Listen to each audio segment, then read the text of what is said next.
పితా పుత్ర పవిత్రాత్మ నామమున ఆమెన్. ప్రభునందు మిక్కిలి ప్రియ సహోదరి సహోదరులారా, ఈ ఆగమన కాల ధ్యానాలకి మిమ్మందరినీ ప్రేమతో ఆహ్వానిస్తున్నాను. లూకాసు సువార్త 1వ అధ్యాయము 34వ వచనము నుండి 38వ వచనము వరకు.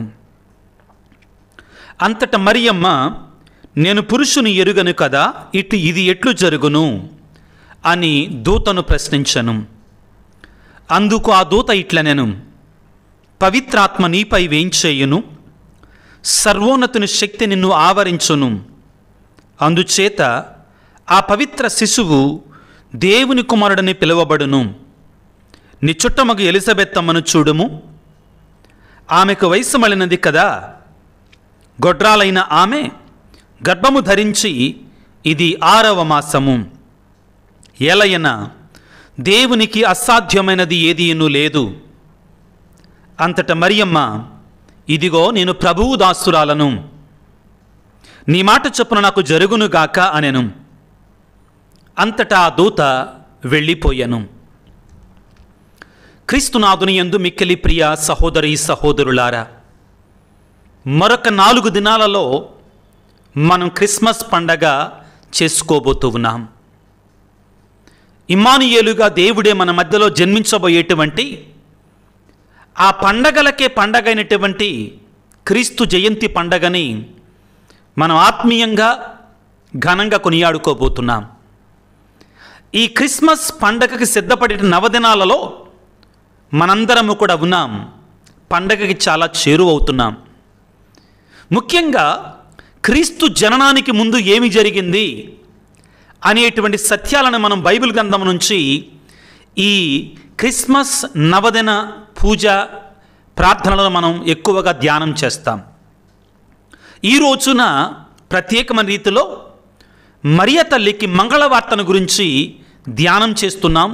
ప్రియులకు దేవుని బిడ్డలారా, మరియమాత త్యాగం అనేటువంటిది ఈరోజు మనందరము కూడా ధ్యానం చేయాలి.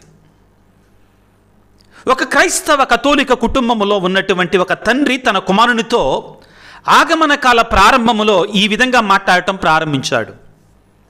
బాబు, ఆగమన కాలాన్ని ప్రారంభించాం కదా, ప్రభువు రాకడ కొరకే మనం సిద్ధపడాలి అంటే మనం కొన్ని త్యాగాలు చేయాలి అని, నువ్వేం త్యాగం చేయాలనుకుంటున్నావు ఈ ఆగమన కాలములో అని తన కొడుకుని తండ్రి అడిగాడు.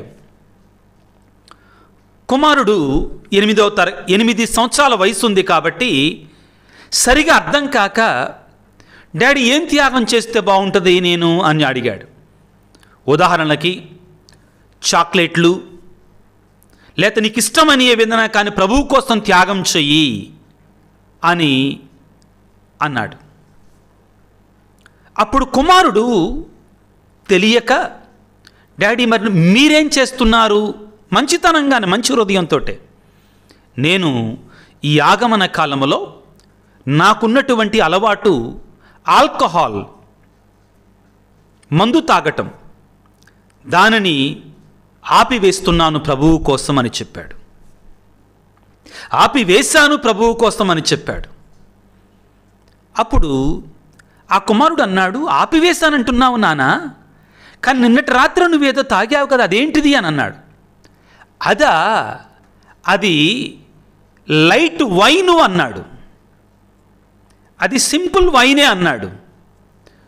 ఓహో డాడీ, అయితే నేను కూడా సింపుల్ చాక్లెట్ తినొచ్చు అన్నమాట, పెద్ద పెద్ద చాక్లెట్లు విడిచిపెట్టి సింపుల్ చాక్లెట్ తినొచ్చు అన్నమాట అనేసరికి తండ్రికి నోట మాట రాలేదు. క్రీస్తునందు మిక్కిలి ప్రియ సహోదరి సహోదరులారా, మనకిష్టమైనటువంటి వాటిని త్యాగం చేసి దేవునికి ఇష్టమైనటువంటి వాటిని చేసినప్పుడే మన జీవితంలో అద్భుతాలు మనం చూస్తాం.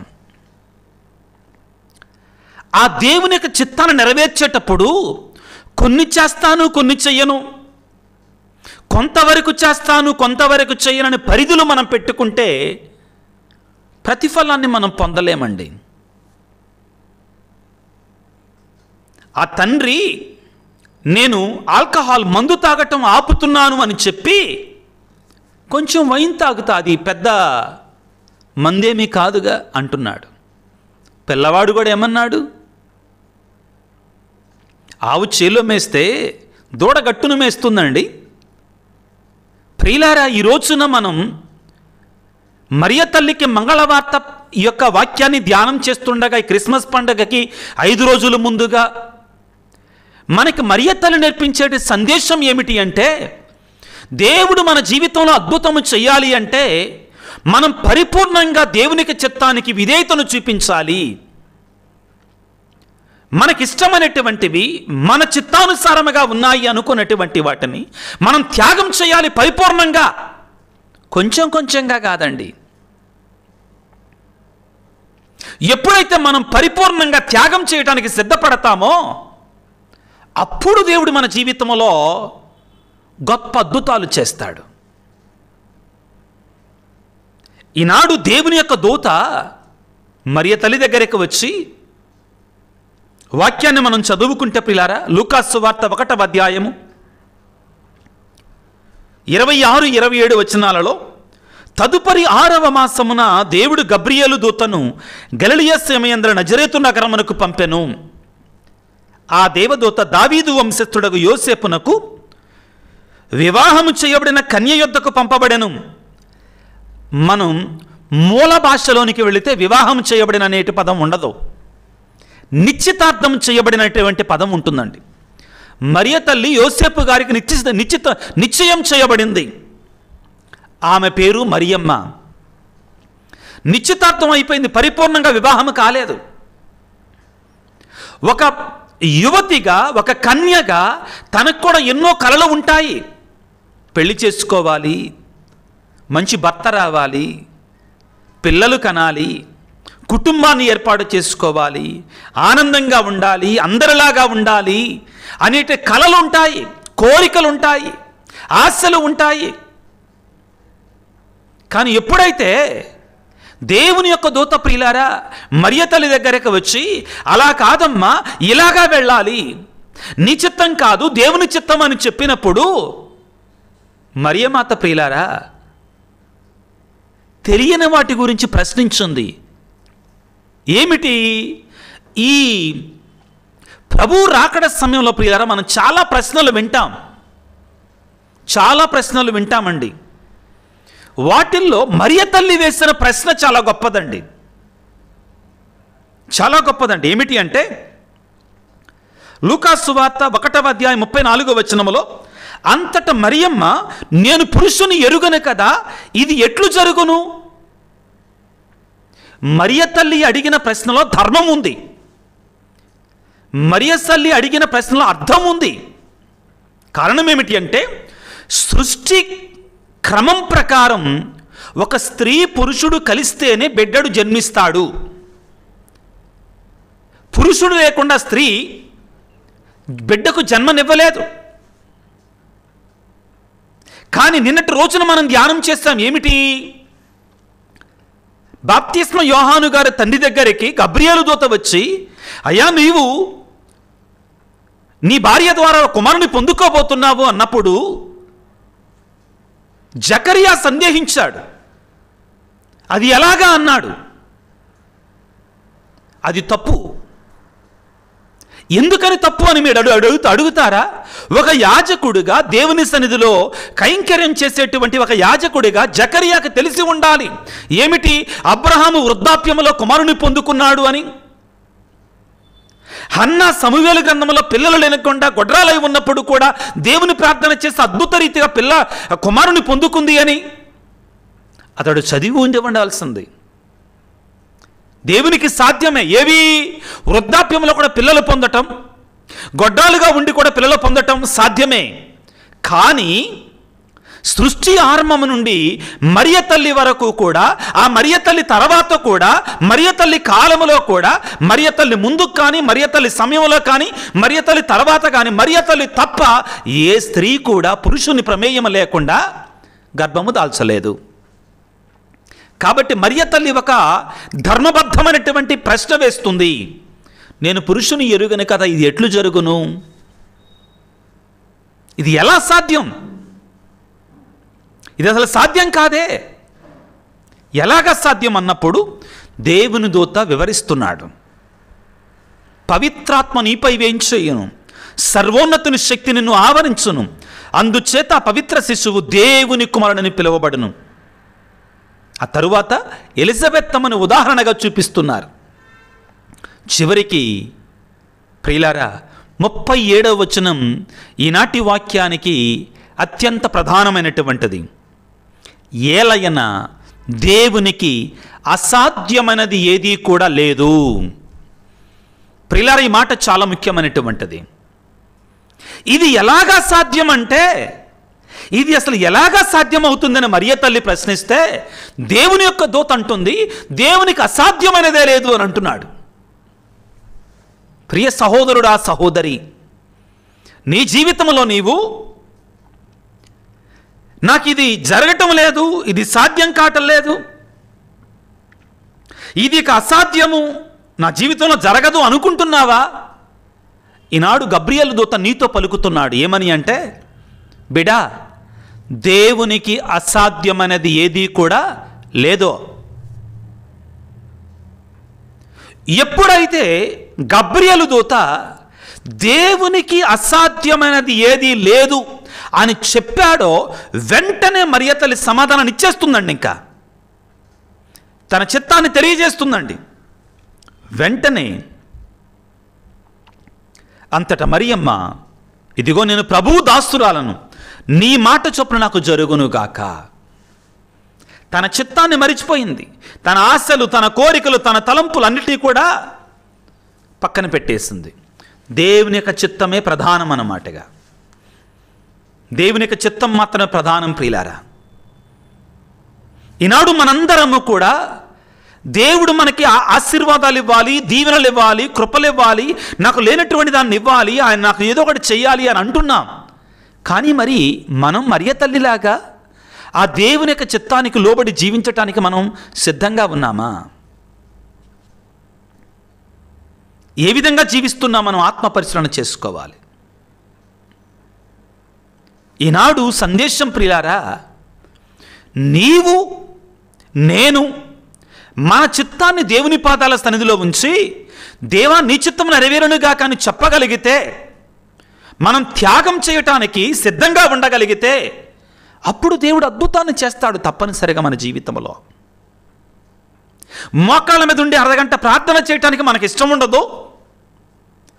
ఒక అర్ధగంట ప్రయాణం చేసి పూజలో పాల్గొనడానికి మనకి ఇష్టం ఉండదు. ఆదివారం ఒక 2 గంటల సేపు పూజలో ఉండటానికి, గంటన్నర సేపు పూజలో ఉండటానికి మనకి ఇష్టం ఉండదు. ప్రతిరోజు ఒక 10 నిమిషాలు వాక్యాన్ని చదవటానికి మనకంత సమయం ఉండదు. జపమాల జపించడానికి అర్ధగంట సేపుని కేటాయించలేము. మరి ఎలాగా దేవుడు మన జీవితంలో అద్భుతాలు చేస్తాడండి? మనలో ఆ తెగింపు లేకపోతే మరియ తల్లిలాగా.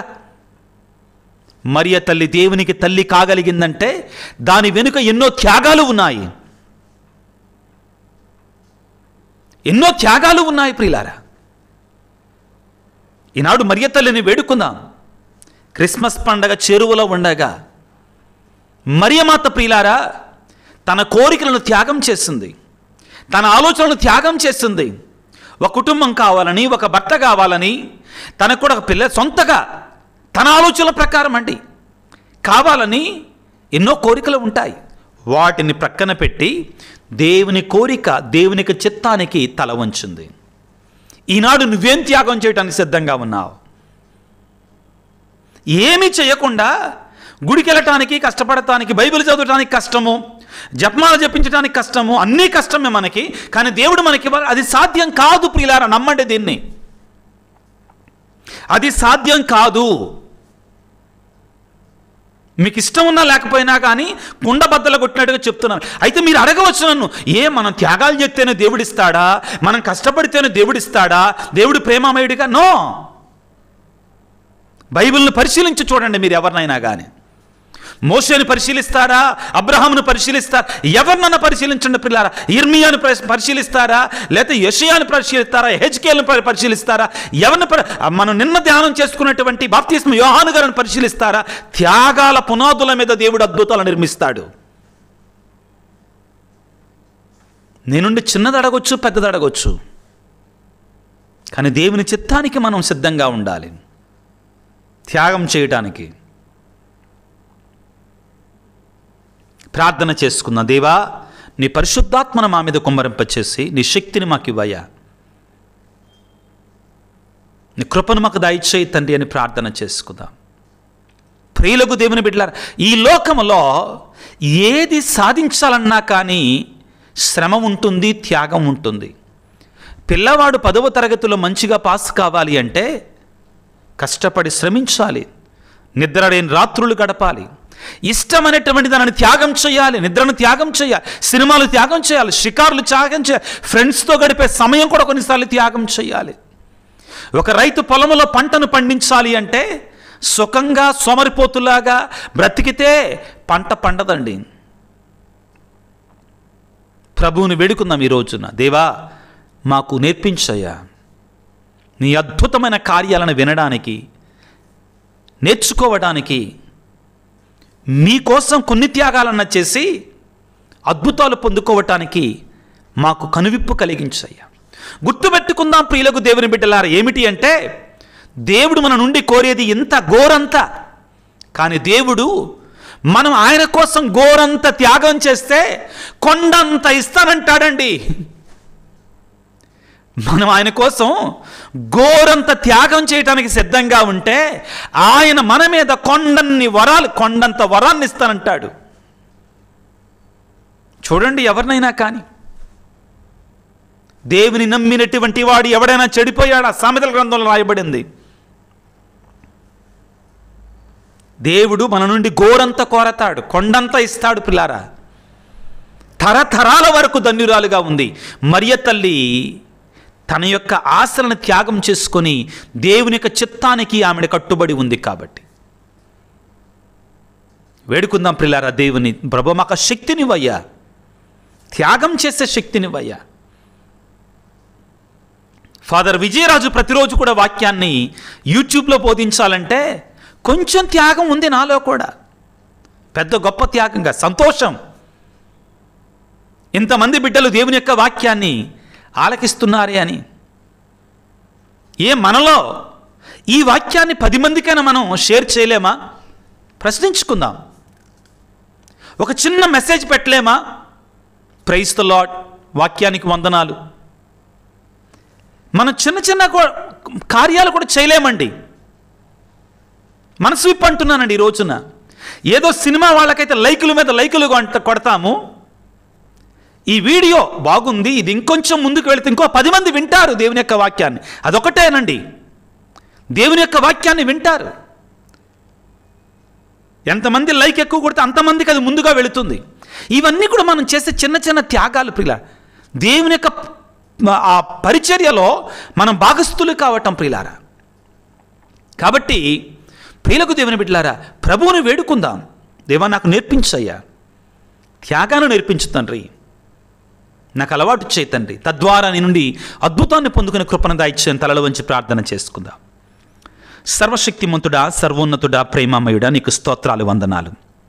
ఈనాడు మరియమాతకి గబ్రియేలు సంబంధించిన మంగళవార్త చెప్పడానికి గురించి ధ్యానం చేస్తుండగా, ప్రేమగల తండ్రి, మేమందరము కూడా ఆ మరియ తల్లి నుండి, ఆ తల్లి ఏ విధముగా త్యాగం చేసి నీ రక్షణ ప్రణాళికలో సహకరించిందో అదే విధముగా మేము కూడా ఆ రక్షణ ప్రణాళికలో మా వంతు కృషిని, ఈ సువార్త పరిచర్యలో మా వంతు కృషిని చేయటానికి, ఆ చిన్నారి బాలయేసు జన్మించటానికి సిద్ధపడటానికి, ఇతరులు సిద్ధపడటానికి కావాల్సినటువంటి సహాయాన్ని మేము అందించటానికి, మా కోరికలు, మా తలంపులు, మా ఆస్తులను కొంచెం పక్కన పెట్టి నీ చిత్తాన్ని, నీ తలంపులను నెరవేర్చడానికి కావాల్సిన శక్తిని మాకు దయచేయండి. అనారోగ్యంతో బాధపడుతున్న బిడ్డలని గాయపడిన హస్తాలతో తాకి స్వస్థపరచండి. ఈ క్షణంలో ప్రభువా, ఈ వాక్యాన్ని ఆలకిస్తుండగా నీ బిడ్డలు ఎవరైతే వారి ఉద్దేశాల కొరకే, తలంపుల కొరకే ప్రార్థన చేస్తున్నారో వారందరి కోసం ప్రార్థిస్తున్నాను తండ్రి. వారిని దీవించండి, ఆశీర్వదించండి ప్రభువా. నీ ఆత్మీయ వరాలను వారి మీద కుమ్మరింపచేయండి తండ్రి. నీ రాకడ కొరకే వారు సమృద్ధిగా సరియైన రీతిలో సిద్ధపడలాగిన వారిని దీవించండి, ఆశీర్వదించండి. ప్రత్యేకమైన రీతిలో ప్రభువా, ఇదిగో ఈనాడు మా కొరకు ప్రార్థించండి అని ప్రత్యేకంగా ఈ వీడియో క్రింద మెసేజ్లు పెడుతున్నారో వారందరిని దీవించండి, వారి తలంపులను దీవించమని మా ప్రభు అయిన క్రీస్తు ద్వారా వేడుకొనుచున్నాము తండ్రి, ఆమెన్. ప్రభువు మీతో ఉందురుగాక, మీ ఆత్మతో ఉందురుగాక. సర్వశక్తిగల సర్వేశ్వరుడు పిత, పుత్ర, పవిత్ర ఆత్మ మిమ్మందరిని చల్లగా దీవించి ఆశీర్వదించి కాపాడుదురుగాక. God bless you. దేవుడు మిమ్ము దీవించుగాక. ఆమెన్.